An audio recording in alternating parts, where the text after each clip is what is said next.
Nakoy ani ginafamta. Among hana yelaroy.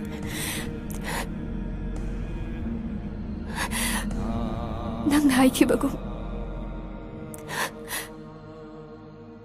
Nakoy ani ginusipan tong yahon bagi mahiyoy na.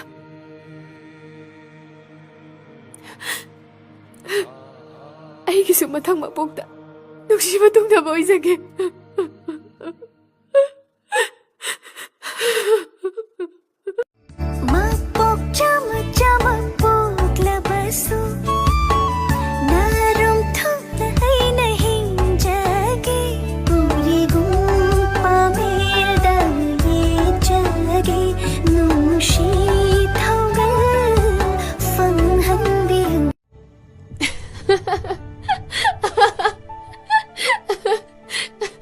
Nate, ay sibu, itay naga chapi tharaga, puning mamay keda pangpupuraga chatpa yaba sarapot kumne na kalurabo. Karasu kautuk patam, kau na baso no. Kau bu sibu tamaga higadra. Honaraga bu kau bungam gadra.